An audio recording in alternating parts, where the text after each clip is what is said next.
Yon, day 102 na ng ating ground sa Pawis. Meron akong konting sa bandang dulo, nagbigay ako ng konting rudiment sa mga bata dyan, sa mga kajam natin, sa mga maestro natin dyan na balang araw talagang magpupursiging mag-practice. Medyo nakangapa pa ako kung paano maituturo ng maganda o maishare maganda kasi hindi ako masyadong sanay sa pagtuturo sa ganito na wala akong kinakausap. Mas gusto ko yung formal. Mas marami ako nahihimay. Dito kasi limitadong oras lang. Hindi ko pwede ma-elaborate agad lahat. Kasi nga, maboboring na masyado yung tuturuan natin. Hindi ko ma-expound ng masyado yung kunyari isang bit na ganun. Kasi pwede ko pang himay-himayin. Pero yun, siguro pag gamay na natin yung pag-share na ganito sa platform na ganito, makukuha rin natin yung tamang timpla, tamang ayos. Basta sa mga bata dyan, maraming salamat sa mga nanonood, sa mga bata na gustong mag-improve ng konti. Sabi ko nga, marami kayong pwedeng pakinggan, panoorin, tingnan yung mga style. Ayun, basta wag muna style lang intindi nyo. Basta umawa kayo ng stick, magpapalo kayo sa drum set. Importante kasi yun. Kumbaga yung willingness, yung hilig nyo, ayun muna yung i-concentrate nyo bago yung mga style, mga technique. Kasi importante, magumpisa kayong bumuo ng banda, kumuha ng kagrupo, at mag-aral-aral ng kanta.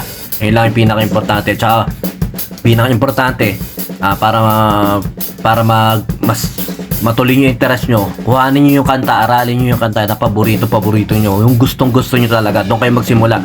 Huwag nyo muna aralin yung mga komplikado, aralin nyo muna yung talagang interesado ko yung tugtugan. Ayun lang.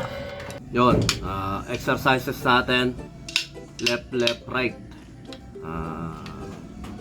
Pinaka basic na rudiments din. Karaniwan, ito yung palagi ko pinagagawa sa mga bata kasi gusto ko lagi ma-develop yung kaliwa nila, lalo na pag kanan yung drummer.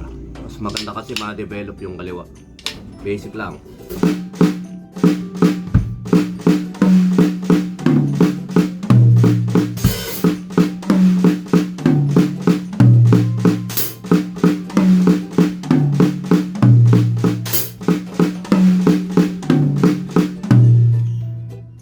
Yun nga pala, hindi ko pa muna ginagamitan ng finger. Talagang wrist muna ginagawa.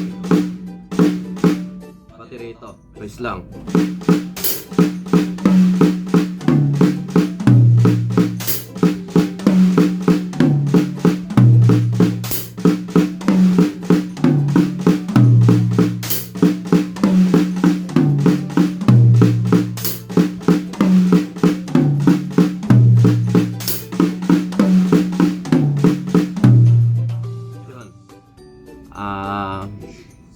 Pag mabilis, pwede yung siyang ganito.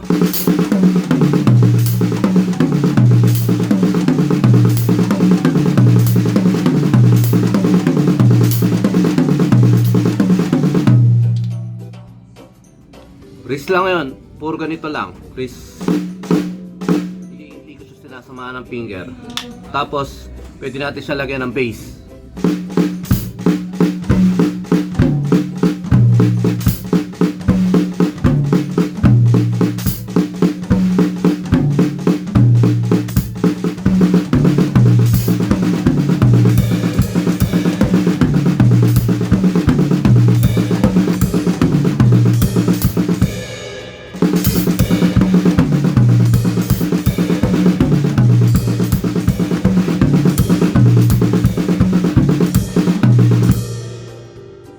Right-hand natin yung may kasabay.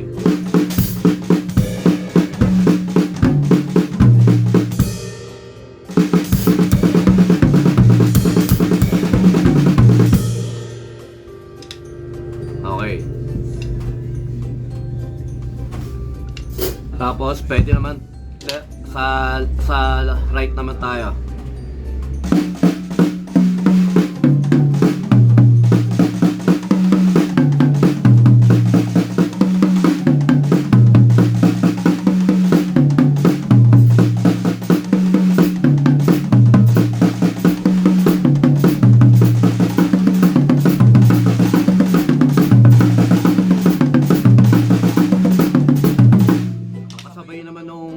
natin yung hi-hat natin.